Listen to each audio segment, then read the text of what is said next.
Hello students, आज हम linear equation of two variable शुरू कर रहे हैं। और इससे पहले हम कुछ थोड़ा सा इंट्रोडक्शन आपके इस चैप्टर के बारे में बता देना चाह रहे हैं। पहला है हमारा कंसिस्टेंट। एक जो वर्ड आएगा हमारे इसमें चैप्टर में वो आएगा कंसिस्टेंट। तो पहले हमें ये जानना होगा कि कंसिस्टेंट होता क्या है। तो कंसिस्टेंट क्या होता है कि if a linear equation has one solution, केवल एक ही सॉल्यूशन है। If linear equation has one solution यानी एक ही सॉल्यूशन है तो उसे हम बोलेंगे कंसिस्टेंट। क्या बोलेंगे? कंसिस्टेंट। यदि linear equation has no solution, यदि उसका कोई भी सॉल्यूशन नहीं है तो उसे बोलेंगे इनकंसिस्टेंट। तो पहले हम क्या बोलेंगे, क्या हम इसके बारे में एक तो हम इसके बारे में जानेंगे। एक तो कंसिस्टेंट क्या होता है, दूसरा क्या है इनकंसिस्टेंट क्या होता है।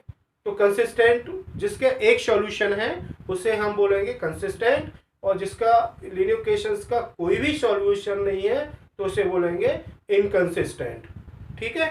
अब हम उसके बारे में उसके बाद हम जानेंगे एक लीनियर इक्वेशन क्या होता है। आपके जो linear equation of two variable कर पढ़ रहे हैं तो a1x और प्लस b1y और प्लस c1 इक्वल टू 0। एक लीनियर इक्वेशन आपका ये है।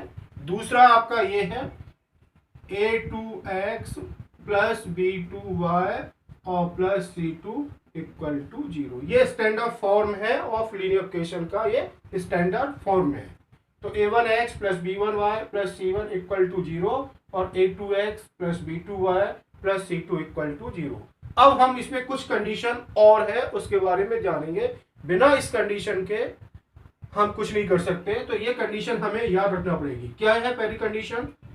a1 upon a2 equal to b1 upon b2 equal to c1 upon c2। ये आपकी फर्स्ट जो कंडीशन है लीनियर इक्वेशन की ये है। इसमें क्या होगा, पहला ये क्या है हमारा फर्स्ट, इसमें जो है वो होगा आपका मैनी सॉल्यूशन होगा। मैनी सॉल्यूशन होगा।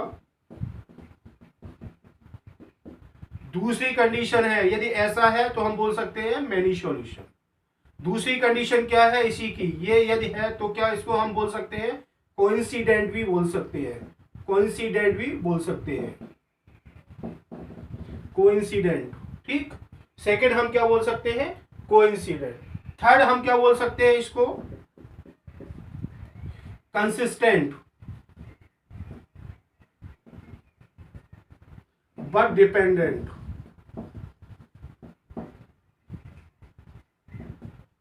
ये लेकिन क्या होगा? डिपेंडेंट होगा। तो एक क्या है फर्स्ट जो हमारी कंडीशन है a1 upon a2 equal to b1 upon b2 equal to c1 upon c2।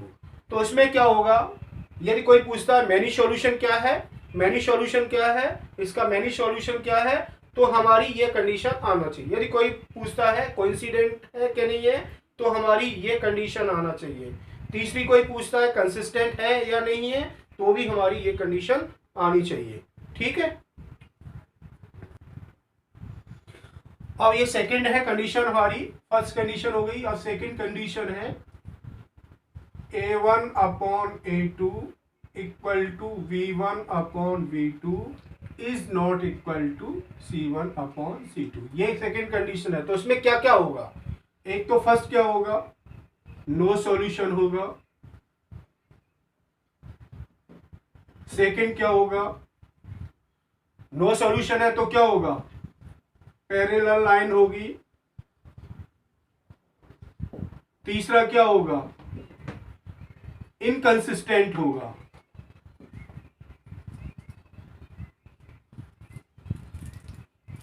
तो ये तीन यदि कोई भी कंडीशन इनमें से कोई भी एक है तो ये आपकी कंडीशन ये होगी। इनमें से कोई भी एक चीज को हमें पूछना है तो हमारी कंडीशन ये होगी। थर्ड क्या है,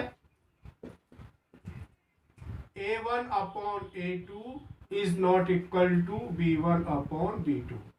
तो इसमें क्या होगा, फर्स्ट क्या है इसमें यूनिक सॉल्यूशन होगा।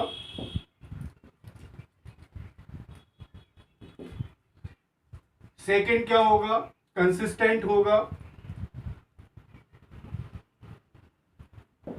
तीसरा क्या होगा, इंटरसेक्टिंग अ पॉइंट होगा।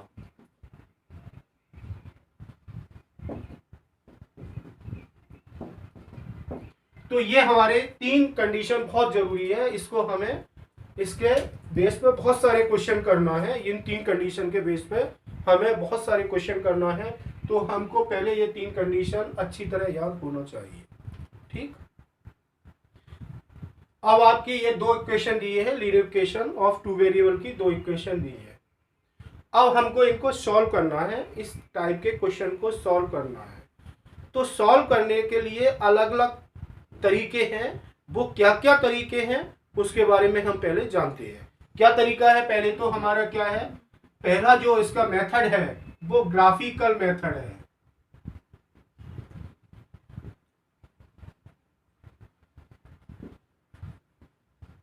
सेकंड कैसे सॉल्व कर सकते हैं, जो सेकंड मेथड है वो आपका एलिमिनेशन मेथड है।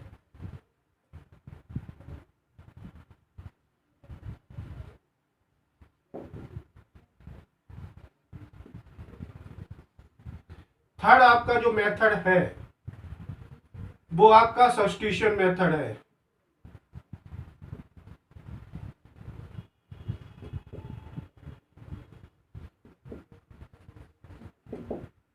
फोर्थ आपका जो मेथड है वो क्रॉस मल्टीप्लिकेशन मेथड है।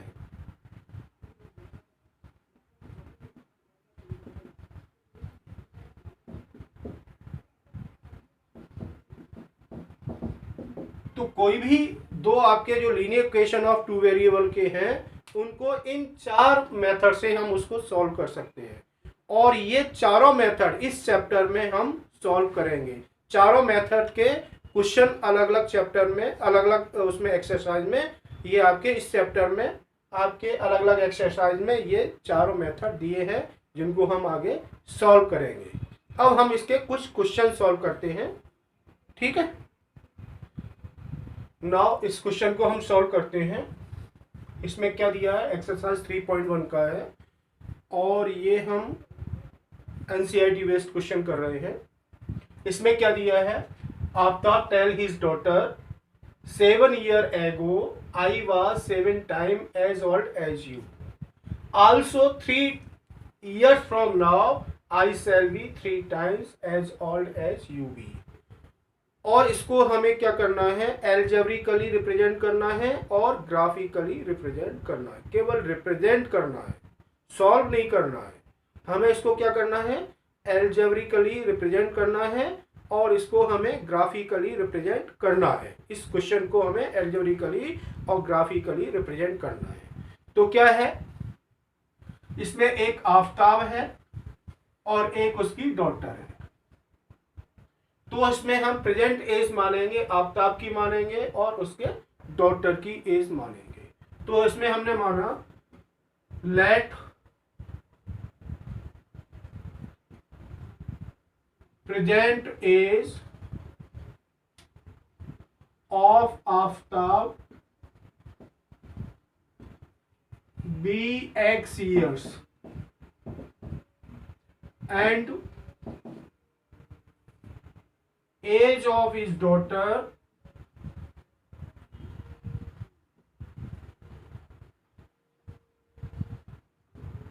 Y years। तो आफ्ताब की हमने प्रेजेंट एज X मान ली और डॉटर की हमने प्रेजेंट एज Y मान ली। अब क्या कह रहे हैं, 7 years ago, एगो मीन्स एगो के लिए हम क्या करेंगे, सब्ट्रैक्ट करेंगे, और आफ्टर के लिए हम क्या करेंगे, ऐड करेंगे। एगो के लिए हम क्या करेंगे, सब्ट्रैक्ट करेंगे, और आफ्टर के लिए ऐड करेंगे।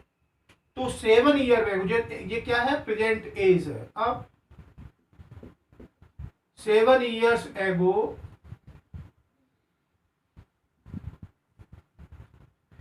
As of Aftab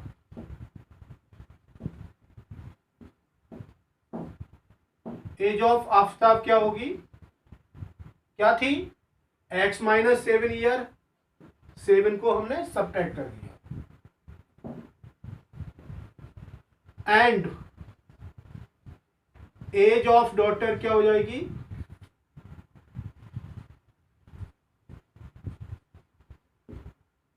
bye -7 years। अब इसको हम इक्वेशन बनाएंगे। क्या है इक्वेशन, कैसे बनेगा, I was 7 times age old age you, यानी आफ्ताब 7 times है। आफ्ताब कितना टाइम्स है, 7 times है। तो 7 times, ये तो पहले से ही 7 times है। हमेशा जब टाइम्स की बात होती है या मोर देन की बात होती है तो हम क्या करेंगे, 7 times की बात होती है तो 7 times हम डॉटर को करेंगे, छोटी चीज को करेंगे। जब टाइम्स की बात है तो हम क्या करेंगे, 7 times की बात है तो डॉटर में 7 का मल्टीपल करेंगे। यदि 7 मोर की बात होगी तो डॉटर में 7 ऐड करेंगे। तो ये आफ्ताब कितना है, 7 times है, तो हम क्या करेंगे, आफ्ताब को ऐसे ही रहने देंगे और क्या कर देंगे, 7 हम क्या कर देंगे, डॉटर में मल्टीपल कर दिया, सॉरी बाय -7। डॉटर में हमने क्या कर दिया, 7 का मल्टीपल कर दिया। 7 times की बात हो रही है तो क्या हो जाएगा, x -7 इक्वल टू 7 का मल्टीपल करेंगे, 7y -7 7 जा 49। अब हम क्या करेंगे, इसमें 7y को उधर ले जाएंगे और 7 को उधर ले जाएंगे तो क्या हो जाएगा, x -7y इक्वल टू -49 और +7। तो x -7y इक्वल टू -42, ये इक्वेशन फर्स्ट होगा। अब क्या कर रहा है, अब क्या करना है इसमें हमें क्या करना है, also 3 years from now, 3 years from now, इसमें हमें क्या करना है, 3 years from now. 3 years from now की बात हो रही है तो हम क्या करेंगे, 3 years फ्रॉम नाउ की बात हो रही है तो हम इसमें क्या करेंगे, 3 year ऐड करेंगे। तो आफ्टर 3 years, आफ्टर 3 years क्या हो जाएगी, एज ऑफ आफ्ताब क्या हो जाएगी,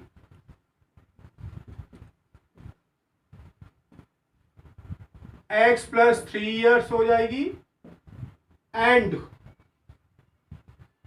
एज ऑफ डॉटर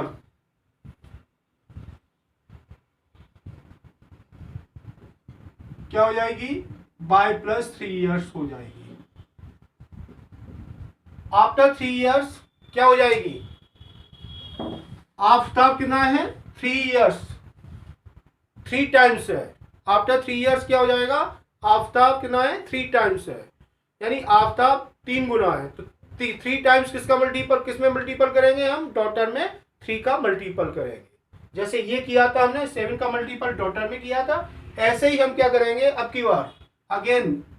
तो क्या हो जाएगा, x + 3, ये आफ्ताब 3 times है तो हम क्या करेंगे, 3 किसमें करेंगे, डॉटर में 3 का मल्टीपल कर दिया। तो क्या हो जाएगा, x + 3 इक्वल टू 3y + 9। तो क्या हो जाएगा, 3y को उधर ले जाएंगे, 3 को उधर ले जाएंगे तो x - 3y इक्वल टू 9 - 3। तो x - 3y इक्वल टू 6। ये इक्वेशन सेकेंड हो गया। ये इक्वेशन आपका फर्स्ट है, ये इक्वेशन आपका सेकेंड है, ये आपका एल्जेब्रिकली रिप्रेजेंट हमने इसको कर दिया। इस इक्वेशन को क्या कर दिया हमने, इसको क्या कर दिया, ये इक्वेशन में बन गए तो ये आपका एल्जेब्रिकली रिप्रेजेंट हो गया। अब हम इसको ग्राफिकली रिप्रेजेंट करना है। क्या करना है, ग्राफिकली रिप्रेजेंट करना है इसको। अब हमें इसको क्या करना है, ग्राफिकली रिप्रेजेंट करना है। तो फर्स्ट इक्वेशन ये है, सेकेंड इक्वेशन ये है।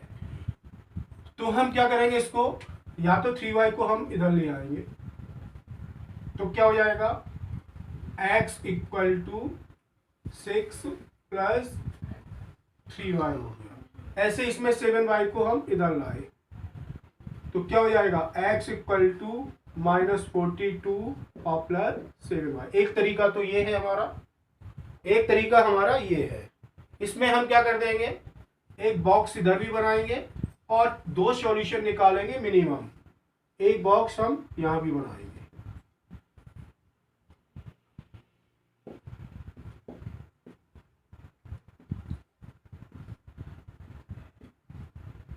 तो दो सॉल्यूशन हम इसके निकालेंगे। पहले हमने क्या कर दिया, y इक्वल टू हमने 0 रखा, y इक्वल टू 0 रखा, तो 6 प्लस 3 इंटू 0, तो क्या हो जाएगा 6 प्लस 0 इक्वल टू क्या आ जाएगा 6, तो x इक्वल टू 6 आ गया।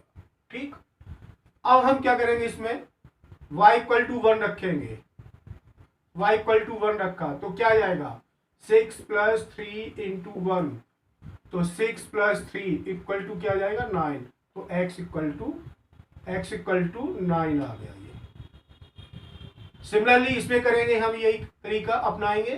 क्या करेंगे, y इक्वल टू हमने 0 रखा, y इक्वल टू हमने 0 रखा, तो x कितना हो जाएगा -42 हो जाएगा। अब हमने क्या कर दिया, y इक्वल टू 6 रख दिया, y इक्वल टू 6 रख दिया, तो कितना हो जाएगा 6 7 जा -42 प्लस 7 इंटू 6, तो -42 और प्लस 7 6 जा 42, कितना आ जाएगा 0 आ गया। तो ये आपका आ गया। अब हमें इसको ग्राफिकली रिप्रेजेंट करना है, तो ग्राफिकली रिप्रेजेंट करने के लिए हम क्या करेंगे, ग्राफ बनाएंगे। ग्राफ बनाने के लिए हमें क्या करना पड़ेगा, कार्टेशियन प्लेन लेना पड़ेगा, तो ये आपका कार्टेशियन प्लेन हो गया। अब इसमें हम क्या करेंगे, माइनस में गया 42 तक माइनस, तो हम क्या करेंगे 6 6 का ले लो, यहाँ 1 2 3 4 5, थोड़ा सा छोटा और ले लो उसमें, 1 2 3 4 5 6 एंड 7, ये हमने यूनिट ले ली, एक छोटी छोटी यूनिट ले ली 6 6 की। ये आपका -6 -12 -18 -24 -30 -36 और -42, ऐसे इसमें लेंगे 6 12 18 और 24। बाय में भी ऐसे ही लेंगे 6 एंड 12। अब ले लो x equal to 6 y equal to 0, x equal to 6 और y इक्वल टू 0, ये हो गया पॉइंट। और x इक्वल टू 9, 9 कहाँ है, ये x इक्वल टू 9, ये आपका 9 है बीच में, 6 और 12 के बीच में 9 है। और y इक्वल टू 1, 1 ये y इक्वल टू 1 ये है आपका, y इक्वल टू 1 ये है, ये आपका 9 है यहाँ, 6 9 12, 3 का डिफरेंस आ गया बीच में, तो ये 6 है, 6 0 है ये, और ये क्या है 9 और 1 है, और इसको हम ग्राफ खींचेंगे, ये आपका ऐसे ग्राफ हो गया सीधी लाइन। ऐसे ही x इक्वल टू -42 और y इक्वल टू 0, -42 और y इक्वल टू 0 ये है। अगेन 6 y इक्वल टू 6 और x इक्वल टू 0 ये है, x इक्वल टू 0 और y इक्वल टू 6 ये है, तो इसका ऐसे होगा ये। तो ये आपका ग्राफिकली रिप्रेजेंट हो गया, केवल हमें रिप्रेजेंट करना है ग्राफिकली, और कोई सॉल्व नहीं करना है, एल्जेब्रिकली रिप्रेजेंट करना है और ग्राफिकली रिप्रेजेंट करना है। ये क्वेश्चन करते हैं, सेकंड क्वेश्चन सॉल्व करते हैं इसको। The coach of A cricket team wise 3 bats and 6 balls 4 RS 3900. Later she wise under rat and 2 more balls from RS 1300. इसको भी हमें क्या करना है, रिप्रेजेंट करना है, एल्जेब्रिकली और ग्राफिकली रिप्रेजेंट करना है। एल्जेब्रिकली और ग्राफिकली हमें इसको रिप्रेजेंट करना है। तो क्या करेंगे, इसको इसमें हम कॉस्ट मानेंगे। क्या मानेंगे, cost of ball and cost of weight. ठीक, तो इसमें मान लिया हमने let cost of one weight is RS X and cost of one wall B RS Y। हमने क्या मान लिया, बेड की कॉस्ट X रुपए है और वॉल की कॉस्ट Y रुपीज है। तो क्या कह रहे हैं, 3 बेड्स है, एक बेड की कीमत X रुपए है, तो 3 बेड की कितनी हो जाएगी, 3 बेड की कितनी हो जाएगी, 3x हो जाएगी। एक बेड की x है तो 3 बेड की 3x, 3 का मल्टीपल हो जाएगा। ऐसे ही एक बॉल की कीमत y रुपीज है, तो 6 बॉल्स की कितनी हो जाएगी, 6 बॉल्स की कितनी हो जाएगी, 6y हो जाएगी। और इन दोनों की कॉस्ट टोटल कितनी है, 3900 है, तो 3x और प्लस 6y इक्वल टू 3900। ये इक्वेशन आपकी फर्स्ट हो गई। सिमिलरली अब क्या कह रहे हैं, अंदर बेड, अंदर मीन्स एक बेड, दूसरा एक बेड खरीदते हैं, तो एक बेड की कीमत कितनी है, x रुपीज प्लस 2 मोर बॉल, यानी और 2 बॉल, 2 बॉल की कॉस्ट कितनी हो जाएगी, 2y हो जाएगी। और कितनी है ये, 1300 है। ये आपका इक्वेशन सेकेंड हो गया। तो ये आपका एल्जेब्रिकली रिप्रेजेंट हो गया, ये इक्वेशन आपका एल्जेब्रिकली रिप्रेजेंट हो गया। अब हम इसको ग्राफिकली रिप्रेजेंट करना है, इसको हमें ग्राफिकली हाँ, ये आपका इक्वेशन फर्स्ट है, ये आपका इक्वेशन सेकंड है। इसमें हम क्या करेंगे, फिर बॉक्स बनाएंगे फिर सेम, और 2 सॉल्यूशन निकालेंगे। अब हम दूसरा तरीका अपना रहे हैं, इसमें x इक्वल टू 0 रखा हमने, तो x इक्वल टू 0 रखा, तो ये टर्म तो पूरा 0 हो जाएगा। x इक्वल टू 0 रखा, ये टर्म 0 हो जाएगा। क्या बचेगा आपका, 6y इक्वल टू 3900, तो y इक्वल टू 3900 अपॉन 6, तो क्या हो जाएगा, 6 6 जा 36, बची कितना 3, 6 5 जा 30 और 0, तो ये आपका हो जाएगा 650 हो जाएगा। अगेन अब हमने क्या किया, अब हमने किया y इक्वल टू 0 रखा, y इक्वल टू 0 रखा, तो x कितना हो जाएगा, 1300 हो जाएगा।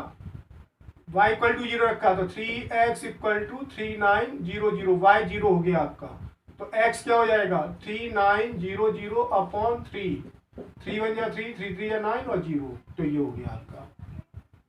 सिमिलरली हम क्या कर रहे हैं, इसमें भी वही कर रहे हैं, हम तरीका अपना रहे हैं।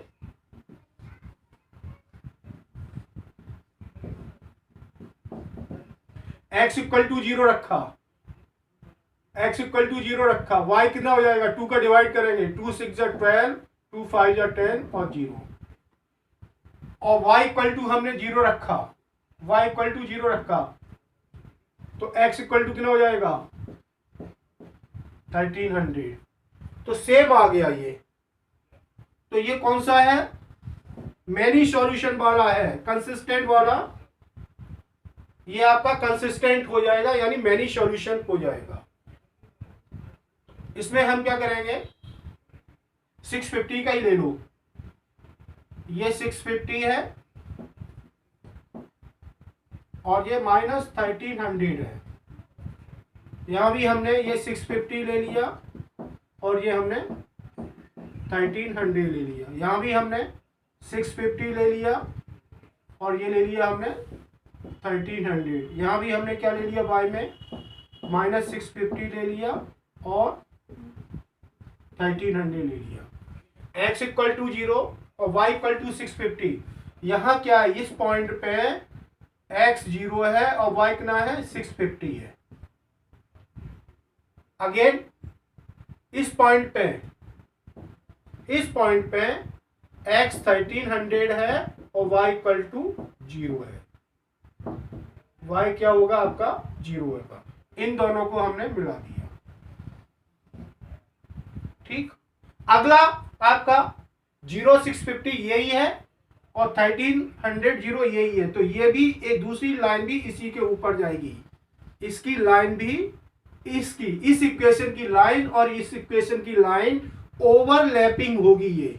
ये लाइन क्या होगी, ओवरलैपिंग होगी, एक ही लाइन पे होगी, इसलिए ये क्या है, इनफाइनाइटली मैनी सॉल्यूशन है या कंसिस्टेंट है, इनफाइनाइट मैनी सॉल्यूशन है या कंसिस्टेंट है। ठीक है, तो ये आपके ग्राफिकली इक्वेशन के दो हमने इक्वेशन जो ग्राफिकली क्वेश्चन है दो तरह के हमने करा दिए। अब हम आगे एलिमिनेशन मेथड के या सब्स्टिट्यूशन मेथड के क्वेश्चन करेंगे।